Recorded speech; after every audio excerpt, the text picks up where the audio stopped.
Hello and welcome back to Parley. This prompt was written by PistilWhip. Hope you'll enjoy listening.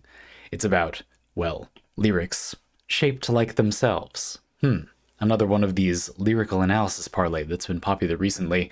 It's time for another round of lyrical analysis, PistilWhip begins. This time featuring Gone Fishing by Ghost and Cruromore, now known as 11 Vein. The first verse contains some lovely tautologies. In essence, these are truthful phrases with no informational content. First, we have, for example, I love to fish. I think it's fun. I think that I love to fish because I think it's fun. The singer acknowledges their love of fishing and their enjoyment of the act. A moment of introspection reveals a heretofore unseen connection.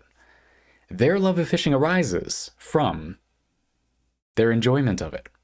Such profundity. There's a link to the song in the description, but just hold on a minute. The second half of the verse keeps it hot. Fish are swimming in the pond, and fish are swimming in the place where all the water is. Strictly speaking, these two lines are not a tautology if one does not know the definition of a pond. Therefore, this song could be seen as educational, particularly to viewers or listeners in arid, landlocked regions. How progressive, inclusive. The last pseudo-tautology can be found in the second verse. I cast my line into the lake, and maybe I'll catch a fish. 'Cause there are fish in the lake. This is a helpful clarification that the singer cast the line into the lake for the express purpose of catching a fish. Prior to that revelation, one would need to acknowledge the distinct possibility that the lake had no fish, or that the line was cast for some other purpose. Indeed, even our comrades in arid, landlocked regions who have never seen a fish now know that fish inhabit lakes as well as ponds. By inference, lakes must also be places where all the water is. Let us prepare for the second half of the parlay with the artfully wrought words that conclude both the first and second verses. Let's go to where the fish are in and go there to catch fish. I feel like I'm getting a contact high from these lyrics. Or is there something darker at play? Perhaps not. My first reaction to the beginning of this parlay was I think it's hilarious. The song is in the description, and this is the point at which I would recommend that you listen to it for. It's like 3 or 4 minutes. I think it's very funny. It's a vocal synthesizer song, but I thought that the vocal synthesizer sound was really good. Like this is stuck in my head now, whether I like it or not, and I don't entirely like it. But it's stuck there now. I think it's a fun song. You might have fun listening to it as part of this parlay. I don't know, why do you watch these anyway? You know what I'm trying to say? Like, just go on the adventure and go watch the song. That's what I get to do when I sign up for these. It's my fault this is here. Go watch the song. Pause, see you in a minute. Okay, come back. And some people just won't watch it because you like to leave this on as a podcast while you're, delivering mail or performing some useful societal utilitarian task. And that's fantastic as well. The song goes on like that, okay? Let me just read you a very small chunk of the lyrics, just because I know no matter what I say, plenty of people won't listen to the song, and that's fine. Let me just read you a little bit more of some of the lyrics. PistilWhip, you helpfully posted all of the lyrics to the song in a little thread next to the parlay. Very, very thoughtful. Smart idea. Let's just take a moment to commemorate that it's because you patrons requesting these do the prep work that is needed that we can do videos like this on the spot. I can just sit down and do the thing. That's magical. So thank you. Good job. One of the which line do we pick though? Well, okay, so the chorus, they're like going through the lake on the boat and they see a bunch of fish. Look, there's a Guadalupe bass and there's a hybrid striped bass and a black acara and another carp over there. Look, there's a bluegill and a carp. I'm jumping around. And there's a sunshine bass as well and a spotted bass and there's another carp over there. And I'm having a lot of trouble doing the rhythm of the chorus because this stupid song is stuck in my head. Anyway, when I saw this parlay and I read half, I need to tell you a story. I need to put you in my shoes. So on my primary monitor, I have Discord over half of the screen, and I pulled up I scrolled Discord to the top of PistilWhip's parlay, which is titled November Parlay Lyrics Shaped Like Themselves, just like this. and I was eating a breakfast burrito. It was a spinach and feta breakfast burrito, in fact.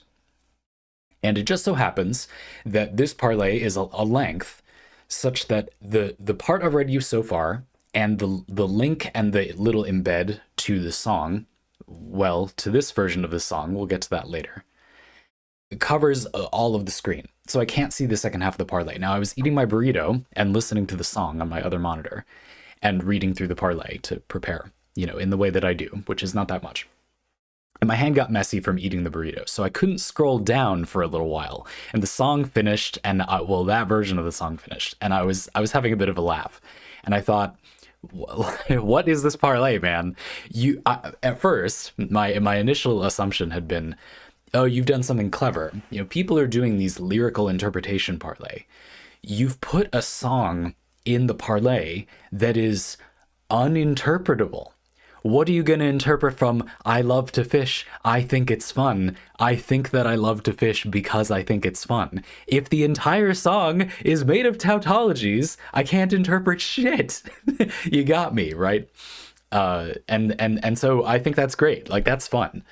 If that were the parlay, I think that's hilarious. Like, that's just funny. What a ridiculously well-targeted song to do that with. You know what I mean? What an excellent way to do that thing. So as a parody parlay, if you were to see it that way, may I say, well done, good show. That would be very nice. However, there is a darker side to this parlay, nay, a true side to interpreting this song. Let us use a few minutes here to attempt to interpret some of these lyrics. Now, you can go to the Discord and look at it because the parlay channel should be somewhat open. And if not, I want it to be. Parlay channel visible to all. Because I want people to be able to see examples of people's parlay. But you could look at the lyrics yourself, of course. You could listen to the song yourself. But I have the whole list of lyrics right here, and what I'm going to try to do is read through it and pick something that I feel like is the most interpretable, or read parts of the lyric that I feel like there is something to, basically. We're just going to do it as an exercise for a little bit and think about what it does if you write a song mostly out of incredibly simple tautologies. Like, what effect does that have on the music? What we're doing here is a kind of reverse death of the author, where we acknowledge that someone wrote this for some reason. I think it's fair to say that many audiences get a little suspicious if lyrics are so simple, or if text or a poem was so simple, so blunt. It keys people in that maybe there's something else going on. While people often bounce off of poetry, for example, because they feel like they can't penetrate it, this kind of does the opposite thing, where at the same time the audience reading the poem knows that poems often do mean something other than literally exactly what they say. They have some metaphor or allegory in them, or whatever, any number of things. Or they're, an innuendo, whatever you want. And so you maybe suspect when you hear lyrics this simple. You see what I'm saying? So let's just try for a minute and just see what happens. So again, to rehash, we have things like, let's take a boat out on the lake together now with all our friends. Let's make memories of catching fish with all our friends. Okay, so does it mean anything? But then, late in the song, there's a variation of that one. And the lyrics are, oh man, I fucking love fishing, right here with all my friends. When you're out there fishing with the guys, the fun never ends.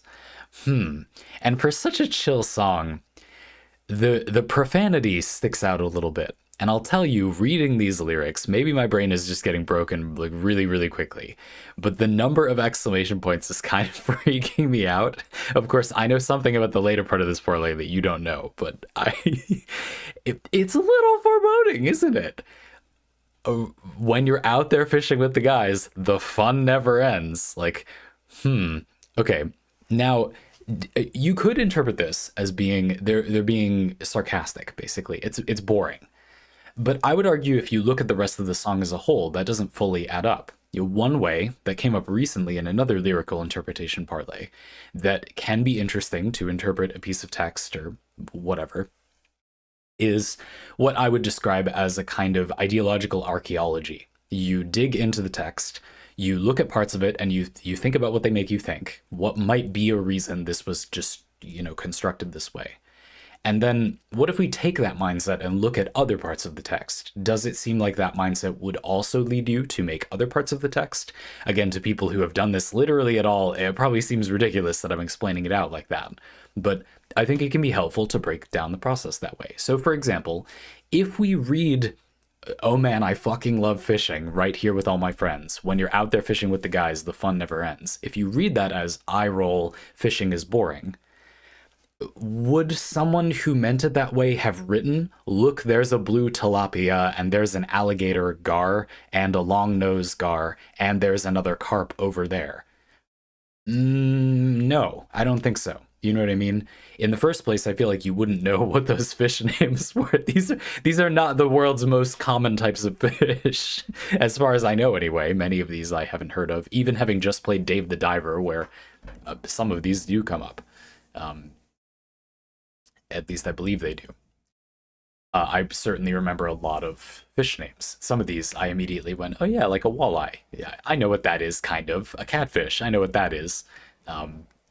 What the heck is an alligator gar? Tilapia. I like tilapia. Anyway, sure. But you see what I'm trying to say. The reading that the person is kind of sick of fishing doesn't really hold up, in my opinion, when you look at the rest of the song. I think that the song is genuine. Just because it's simple doesn't mean they're mocking fishing.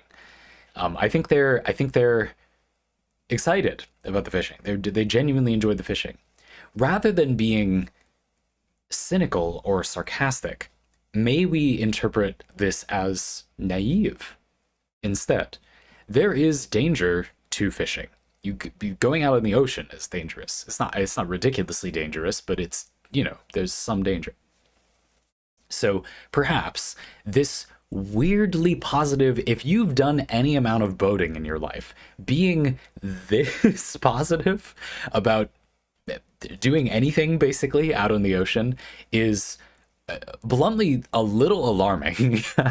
I might consider that as a slight alarm bell, but there isn't much of that in the text, even if we look at it that way. Is there any danger? Does anything bad happen? I'm scrolling. Let's take a boat out on the lake together now with all our friends. When you're out there fishing with the guys, the fun never ends. Another variation of that. I cast my line into the lake and maybe I'll catch a fish, because there are fish in the lake. I love the water and the boat. When I go out on the lake, it's what I love the most.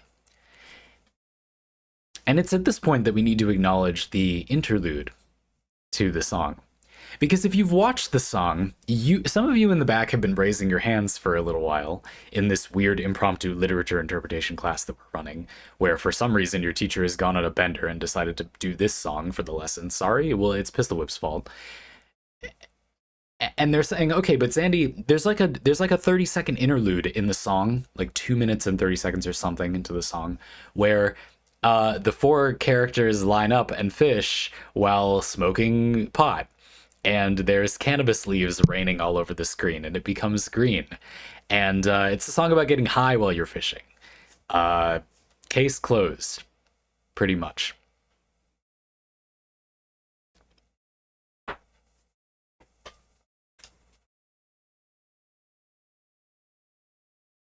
Or is it? Part 2. There is a post-mortem version of the song. While peppy and upbeat, PistilWhip continues, Gone Fishing ends on a dark note, as our 4 fishing enthusiasts crash their boat into a rock and die. 11 Vane, in the song you'll see credited as Crewmore, released a post-mortem remix where a survivor mourns the death of her friends. The lyrics are mostly the same as the original, but understandably, the exultations of the joys of fishing are more sobering, knowing that our friends paid the ultimate price to attain them. Indeed, at the very beginning of this video, we get this. Honestly terrifying little bit of lore. Here lies Kevin. We couldn't find the body. He could still be out there. Chances he's very dead, though. Here lies Asterion. Decided maybe it would be best to live amongst the fishes and forgot he needs oxygen. Here lies Yuma. Survived for like 3 days on an island, but died from dysentery. And here lies An Xiao. Managed to put up a big fight against the waves, but ultimately drowned. Oh no! Oh dear! And then the song goes on to be... What's happened to us? What have we done? No! Ah! It became a parlay about interpreting a song. It's a real parlay about interpreting a song. It's not a parody parlay. Oh no. Oh yes. Great. Yeah, it's pretty... Okay, so a couple of things. I mean, it can't really be a lyric interpreting parlay strictly for this part because the main difference, as PistilWhip says, most of the lyrics are the same. They're just sung in a deeply haunting, depressing, again, really, really nice vocal synthesizer voice, in my opinion. Voice. She's sad. It's melancholy, haunting. It's insane. Very, very upsetting and kind of beautiful. I really like this version of the song as a piece of music. And then something a little funny happens. There is, however, one very noticeable addition, which Captain has recited in recent memory. Yes, you tipped me or messaged me or something and on a stream and posted this, and I read it and didn't know what it was out of context. And that was all leading up to this parlay. You secretly tricked me into reading, and I'll read it again. Beneath the dark waves, yet under a clear sky. Already a massive tone difference from the other lyrics, right? With shimmering scales covering supple flesh, invasive to the land and invasive to our hearts. The carp knows all but man. This is in the interlude where the pot smoking part would have been in the previous version. Who is this carp? Shimmering, supple, invasive, and near omniscient. Could it be the same carp that our friends repeatedly asserted was over there? Could the demise of their boat actually have represented an attempt to commune with the carp? Is gone fishing, in fact, a hymn to the all-knowing carp? Thus do I cast my line into the lake of your knowledge. Let's make memories of catching the meaning of this song for all of our friends, and another carp over there. How could we not at this point? Oh my goodness. The song was secretly all an allegorical build-up to a different version of the song where everyone dies and the carp is an omniscient god. Okay, but let's remain critical. What else could it mean? We'll explore the omniscient carp thesis. Believe me, I'm as happy as you are that I got to say that today. But I also think it's interesting to consider that the carp over there, yeah, I mean, could that maybe be a metaphor? Having the benefit of that chunk of lyrics that is way different from everything else, suddenly does repeating bluegill and a carp and a sunshine bass and a spotted bass, and there's another carp over there, Guadalupe bass and a hybrid striped bass and a black acara and another carp over there. And I'm sure it happens again. There's a bowfin and a carp, and there's a walleye and a carp and a flathead catfish and another carp over there. Suddenly, it sticks out a little bit. At first, I had thought, oh, it's just a lot of fish. It's a lot of carp. Sometimes when you go fishing, there's just a lot of, for me, it's dogfish in the areas I've been fishing. There's just a ton of dogfish. Yeah, like 90% of what you catch is dogfish. And so it's like that. Like, that's a fishing thing. I don't know. And so I thought it was just that. In seriousness for a moment, while this is a silly song, and so to interpret feels inherently silly, I do want to say that I think that little section of lyric is a great example of how adding some less tautological statements, some things that are less direct, not that confusing, beneath the dark waves yet under a clear sky, it's just on the ocean, with shimmering scales covering supple flesh, just a weirdly sexy description of a fish. Invasive to the land, are carp invasive? And invasive to our, I don't know enough about fish, and they probably are. And invasive to our hearts, well, I guess people liked the previous song. It was successful. It was a popular video, you know. The carp knows all but man. A ponderous philosophical statement. Okay. It's not the most confusing set of lyrics to interpret, but certainly more a little bit less clear, more interpretable than fish are swimming in the pond and fish are swimming in the place where all the water is. Won't you come and fish with me? Let's go to where the fish are in and go to there and catch fish. So, my point is, it's a really interesting example. Genuinely, this is a very interesting example. If you were to teach this, I would use this example of how adding some text like that suddenly casts a lot of the really, really normal things in a different light. How you can create tension using not that much alluding or subtlety, I guess. You don't need to be subtle that much to create a kind of different context for everything else. In fact, when I was in college studying English as a creative writing focused English major, and I wrote my final project, some of you have heard in Parley before that the focus of the project was how to affect how text feels to the reader in a novel, in this case, using something off the page. This page of my book that you're reading, how can I make it feel different without doing anything different to this page of text? So I'm not going to change any words on this page. And yet I want to make that page feel different using a previous, presumably not the exact previous page. What else can I put in the book somewhere else, not near this, that will make that change in context? For example, what I did was alternating chapters, a dream sequence and their waking life. Dream, waking for every other chapter. That was a really poor this, but you get it. They alternated. And thus, the waking moments in life, when something a little weird happened, the reader was in the mode of, well, I just read this trippy dream chapter. This seems a little odd, and maybe, depending on the length of the chapters being manipulated, who would do that? You might think, is this waking thing really something happening while they're awake? Is the dream the real thing? Back and forth. It wasn't anything masterful, but that is what I did. This is a great example of a similar effect. This is a common thing when you get down to it. That was my conclusion from that project. Just having a sequel to the song have 10% of its lyrics say, beneath the dark waves yet under a clear sky, the carp knows all but man. Suddenly, you look at and another carp over there in the previous song, and I'm in empathetic tears for the joys of exploring the human experience by being on a boat and fishing while really, really high, I guess. So it does a lot. I legitimately think it's interesting to consider how that little segment recontextualizes the rest of the song. Of course, it's also, you should listen to, I'll put the other version in the description too, of course. I'm sure people have already found that. And it's interesting the way that they read out those lyrics. It's not the same singer, they do something different.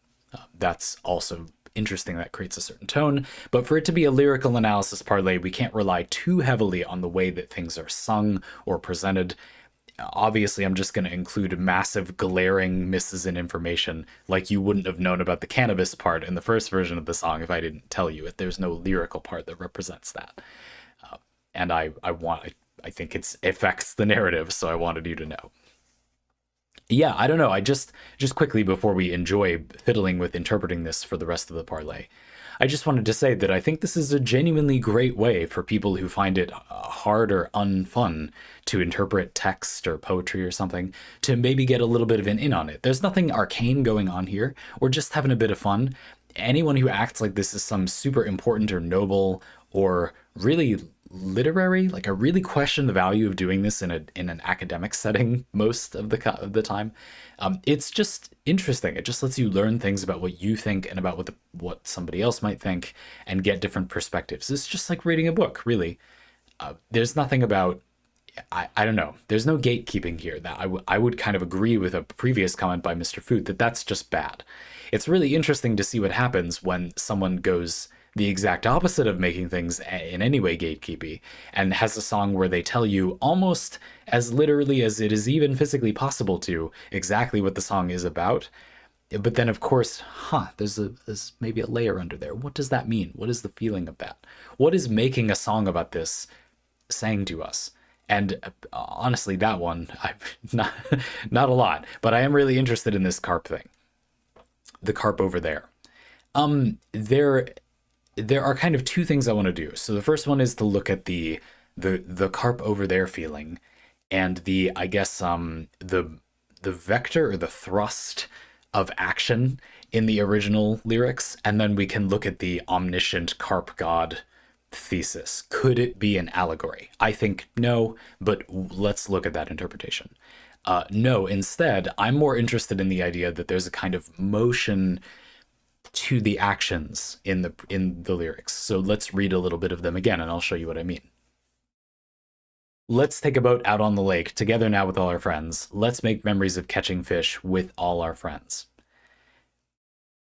And the way that everything is described, the way that each lyric is structured, is like that, right? It's a jovial, let's do the thing, we're moving forward.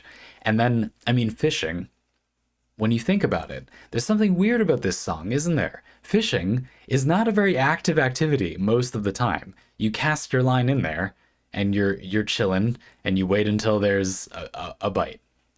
Yeah, but that's not how this song is written at all. It's written as if the fishing is this very exciting thing. Look, there's a Guadalupe bass, and there's a hybrid striped bass, and a black cacara, and another carp over there.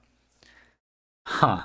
Is there something maybe a little odd going on? This song is not a straightforward description of catching fish. This song is a straightforward description of going fishing and what that experience might be like. Now, the song is called Gone Fishing, of course. It's not really hiding that. But my point is, while we know, because of the place in the song, that I cast my line into the lake and maybe I'll catch a fish because there are fish in the lake. I love the water and the boat. When I go out on the lake, it's what I love the most. It's starting to sound a little high, and indeed we are near the part where we get shown that they're all smoking pot while fishing.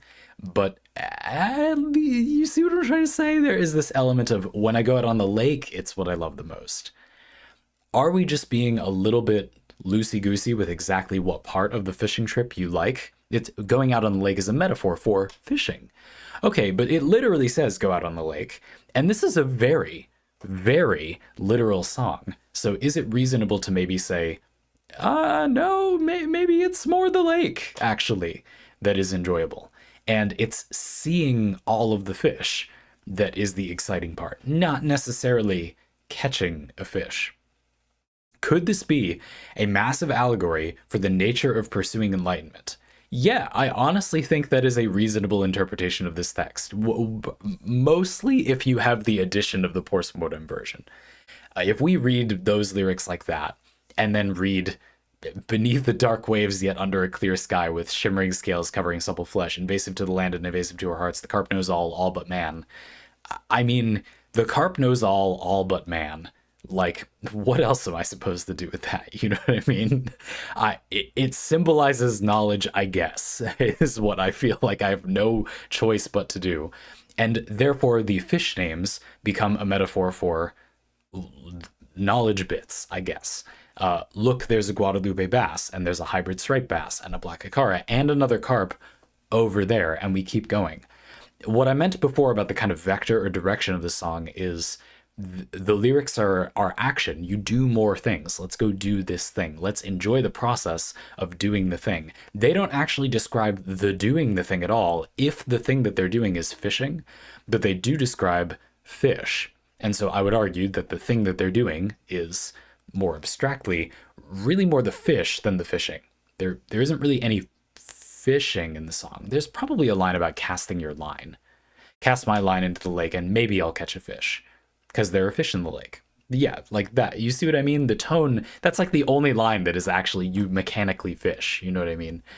And so in the context of that, and hearing the suggestion that maybe the carp, the magic carp, there's something noble about the word carp too. I don't know. Maybe there are associations from elsewhere in my life about that. Suggests that, it's more about the fish and there's always more fish. That kind of attitude. So I don't know. Whether that was intended, I'll just pause here. Some people might be rolling their eyes at this point, right? We've gone a little far. We're interpreting this song where the lyrics are, I love to fish, I think it's fun. I think that I love to fish because I think it's fun, as being about the nature of enlightenment because of the line, and another carp over there. Like, I know. Of course. Yeah, that's a little weird, sure. I'm not trying to argue that the person who wrote these lyrics was thinking that. It is irrelevant. This is what is often meant by the idea of the death of the author. The idea that there's an author there, but what the author meant is not the be all end all that rules over the text, because why does it matter? It just doesn't matter. And I've made many arguments and would be happy to make more. In fact, let's make one quickly right now about why that is a good way to think. The author, and it might not be the author of text, it could be the author, the person who made a painting, doesn't magically, automatically, perfectly know correctly what they were thinking when they made something. When you do something, do you always know exactly, precisely why you did that and why you feel that way? And you could instantly, perfectly, on the spot, right after feeling it, describe in great detail why you feel that way?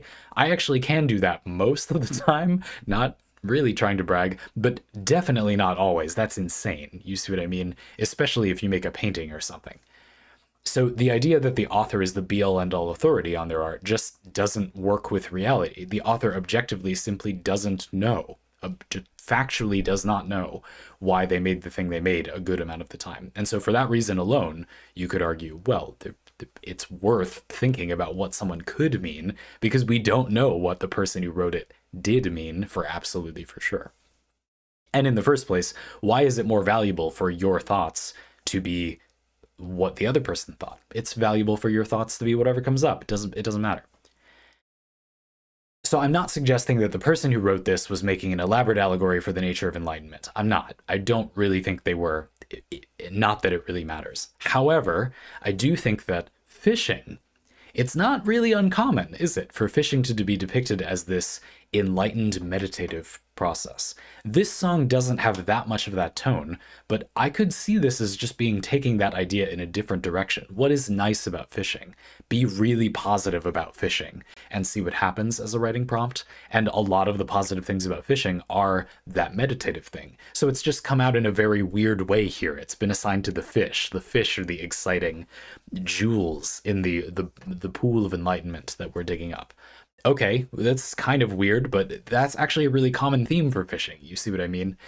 And so the idea that a human would free associate a way of writing a song like this that would then occur to someone when looking at it with a critical lens as being a metaphor for enlightenment is not that weird, actually. That's expected, almost. Does that make sense? Or you might disagree. PistilWhip, I seem to have accidentally argued in favor of the all-knowing carp. not entirely. I'm going to read what PistilWhip wrote again. Who is this carp? Shimmering, supple, invasive, and near omniscient. Could it be the same carp that our friends repeatedly asserted was over there? Could the demise of their boat actually have represented an attempt to commune with the carp? Is Gone Fishing, in fact, a hymn to the all-knowing carp? Now, PistilWhip, you are having the carp knows all but man, lift a lot of weight in this case when you say near omniscient. Who is this carp? Shimmering, yep, that word's directly in the text. Supple, yep, they say that directly in the text. Invasive, I think that's actually a literal fact, and yes, they say the word invasive twice in that line. But near omniscient, PistilWhip means the carp knows all but man, means the carp literally knows all but man. But I do not interpret it that way. I interpret the knows all but man thing as being that carps have seen the world and that man is outside of the world of the material things, nature, you know. I interpret the carp knows all as being the carp knows nature, not like everything, all but man who is outside of it. And the joy of the song is that you are engaging with the nature, some of the nature. Now, this is an opinion on enlightenment, a philosophical stance on how you gain knowledge and become a better person, that is to be found in nature. I and a lot of people disagree about that.